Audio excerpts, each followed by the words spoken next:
Hello everyone, welcome students to today's video lecture. जैसे कि हमने मार्केटिंग चैप्टर स्टार्ट कर रखा है and today we would be covering the topic of features of marketing. Before proceeding class I want to make you one thing clear कि बहुत सारे students इस टॉपिक को इग्नोर कर देते हैं, I don't know why, and बहुत सारे स्टूडेंट्स कंफ्यूज हो जाते हैं जब पूछा जाता है features of marketing and they start writing functions of marketing. दोनों बहुत डिफरेंट टॉपिक है, दोनों बहुत सेपरेट टॉपिक्स है। मैं पहले ही बता दूं, फंक्शंस ऑफ मार्केटिंग एक डिफरेंट टॉपिक है, we would be covering later on, and जो आज हम टॉपिक कर रहे हैं फीचर्स ऑफ मार्केटिंग, ये कंप्लीटली डिफरेंट टॉपिक है। फीचर्स ऑफ मार्केटिंग की एक ब्रीफिंग कर देते हैं कि there are 4 features of marketing: needs and wants, creating a market offering, customer value and exchange mechanism. हम हर फीचर को डिटेल में डिस्कस करेंगे so that no point is missed out and there are no chances left for marks deduction. So let's proceed with the class. First feature is needs and wants. class सबसे simple चीज है, मैंने आपको marketing के introduction जिस दिन chapter start करा था उसी दिन समझा दिया था क्लास कि अगर आप इंट्रोडक्शन पे फोकस करेंगे तो आगे के आने वाले टॉपिक्स आपके लिए बहुत ईजी हो जाएंगे। एंड क्लास आज हम वही चीज डिस्कस करेंगे जो मैंने चैप्टर के इंट्रोडक्शन में डिस्कस करी थी कि मार्केटिंग के अंदर जो मार्केटर का सबसे पहला काम होता है, जो मैन्युफैक्चरर का, सेलर का सबसे पहला काम होता है, वो होता है to identify the needs and wants of the customers. Customers क्या चाहते हैं, वो किस टाइप का प्रोडक्ट चाहते हैं, एंड मार्केटर की जॉब है कि उनकी नीड्स एंड वांट्स को बेस्ट पॉसिबल मैनर में सेटिस्फाई करना।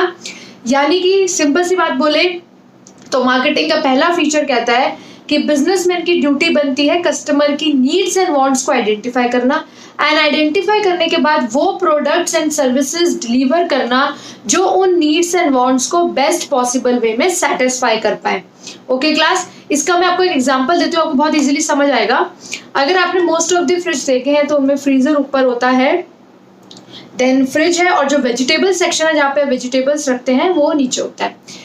तो क्लास वर्लपूल ने एक सर्वे करा एंड सर्वे करने के बाद वर्लपूल को पता चला कि दिन में most of the time 90% of the time हमें जो नीचे वाला सेक्शन है फ्रिज का उसकी यूज होती है, जो अपर सेक्शन है जो फ्रीजर उसका जो यूज है बहुत कम होता है, हमें रेयर चांसेस में उसको कभी ओपन करना पड़ता है।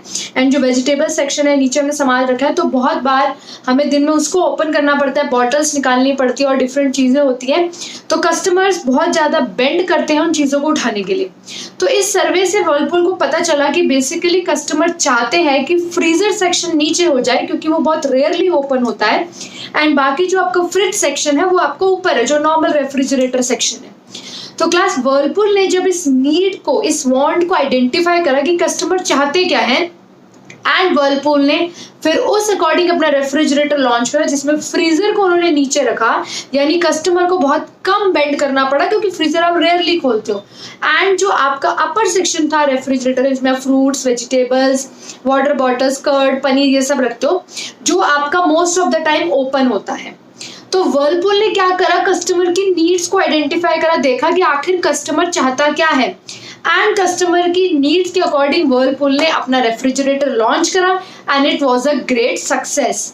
अब चलते हैं क्लास हम अपने नेक्स्ट पॉइंट की तरफ। Our next feature is creating market offering. Market offering का क्या मतलब होता है क्लास, पहले अब ये समझो what do you mean by market offering. Market offering का सिंपल सा मीनिंग होता है जब एक कंपनी अपने प्रोडक्ट को ऑफर करती है मार्केट में। ऑफर कैसे करती है, वो उसकी क्वालिटी के बारे में बताती है, उसके फीचर्स के बारे में बताती है, उसके शेप, साइज, कलर, मतलब complete description of the product. तो जब मैन्युफैक्चरर या सेलर या कंपनी अपने प्रोडक्ट को ऑफर करती है फॉर द मार्केट कि देखो ये मेरा प्रोडक्ट, इसका ये कलर है, ये शेप है, ये साइज है, ये प्राइस है, मॉडल है, टेक्नोलॉजी है, एंड वो कस्टमर्स के सामने कंप्लीटली प्रेजेंट कर देती अपने प्रोडक्ट को, उसे हम कहते हैं मार्केट ऑफरिंग। क्लास ये डेफिनेशन आपको जरूर लिखनी है, अगर आपका एग्जाम में क्वेश्चन आता है 1 मार्क्स में तो बहुत छोटे छोटे क्वेश्चंस आ सकते हैं जिन्हें आप इग्नोर कर सकते हो। क्रिएटिव मार्केट ऑफरिंग जब भी आपको एग्जाम में एक्सप्लेनेशन के लिए आए class, you must write this definition. Market offering means offering a product or service by specifying its feature, shape, size, color. वही मैंने बोला, आप कस्टमर्स के सामने मार्केट में अपने प्रोडक्ट को प्रेजेंट कर रहे हैं, ऑफर कर रहे हैं, तो आपको अपने प्रोडक्ट की कंप्लीट डिस्क्रिप्शन देनी है पब्लिक को, जहाँ पे आप उसके फीचर, शेप, साइज, कलर सब बताएंगे। एग्जाम्पल से आपको और अच्छे से क्लियर हो जाएगा। Offer for a TV is made by specifying the various sizes in which it is available. Various models, technology use, prices etcetera. अगर आप एक टीवी ऑफर कर रहे हैं मार्केट में तो आप उससे रिलेटेड सारी कहते हैं ना इन्फॉर्मेशन आप पब्लिक को देंगे, सारी जानकारी देंगे, मतलब कंप्लीट डिस्क्रिप्शन, किन किन साइजेस में वो अवेलेबल है, उसके मॉडल्स, टेक्नोलॉजी यूज, प्राइसिंग। तो इसे कहते हैं class creating market offering. Now let's move to the next point. Third feature is class customer value. Customer value को आप ध्यान से समझो क्लास।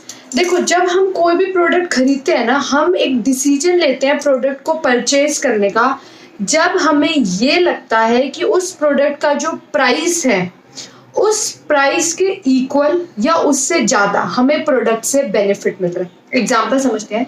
सपोज मैंने ये ग्रीन मार्कर परचेज करा, इसका जो प्राइस है वो 20 रुपीज है, लेकिन मैं ये मार्कर तब लूंगी जब मुझे लगेगा कि ये जो इसका प्राइस है 20 रुपीज, एटलीस्ट मुझे 20 रुपए तक की या 20 रुपए से ज्यादा का इससे बेनिफिट मिल रहा है।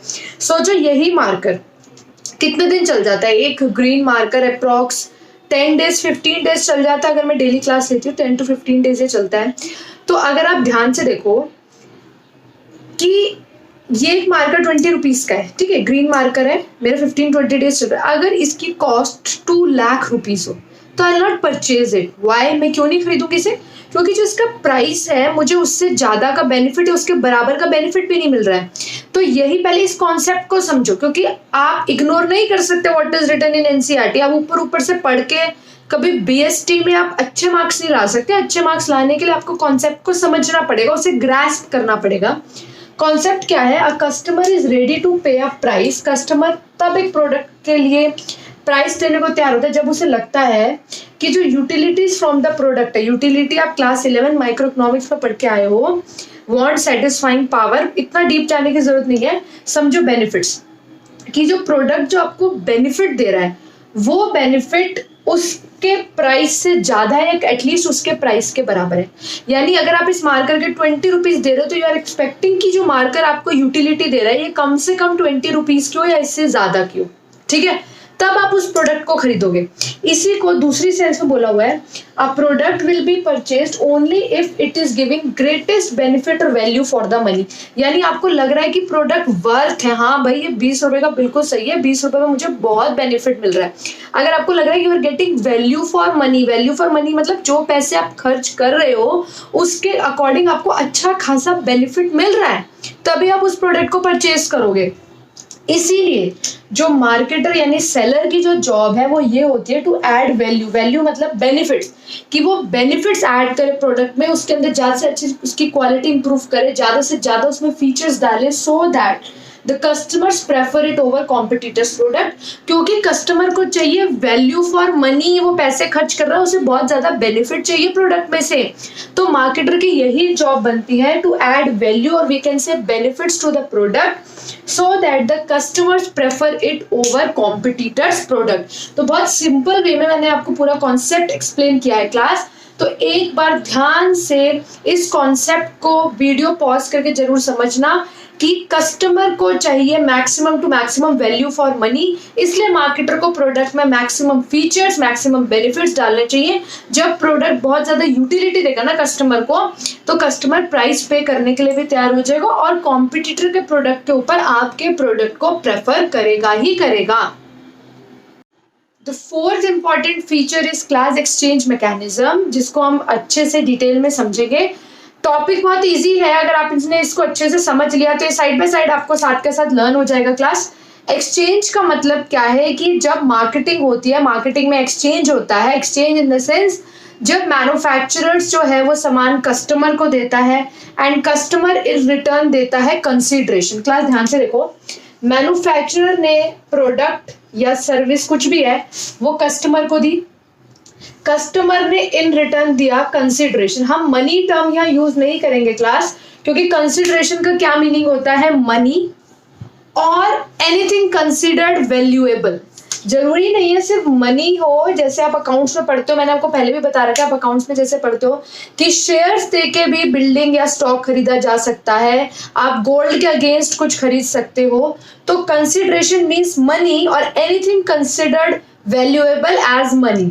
तो इसलिए हम कॉर्पोरेट टर्म्स में हमेशा वर्ड कंसिडरेशन यूज करेंगे, ना कि मनी। तो मैन्युफैक्चरर जो है वो कस्टमर को अगर गुड्स एंड सर्विसेज प्रोवाइड कर रहा है तो कस्टमर इन रिटर्न कुछ कंसिडरेशन दे रहा है। तो हो गया दो चीजों का एक्सचेंज। मैन्युफैक्चरर ने कस्टमर को प्रोडक्ट दिया, कस्टमर ने उसको पैसे दिए, हो गया एक्सचेंज। ये सिंपल हुई एक्सचेंज की definition.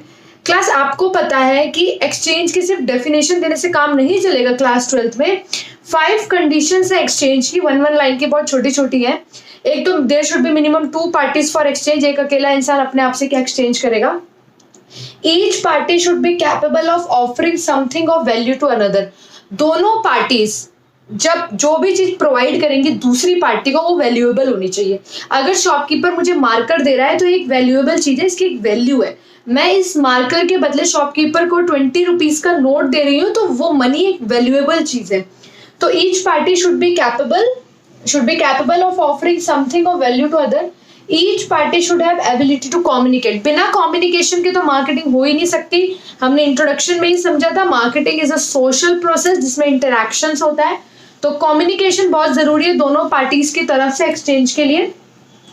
Each party should have freedom to accept to reject other parties offer. That's obvious कि भाई एज अ कस्टमर मेरी मर्जी है कि शॉपकीपर से सामान लेना है नहीं लेना, या उसने मुझे जो ड्रेस दिखाई है मुझे लेनी है नहीं लेनी।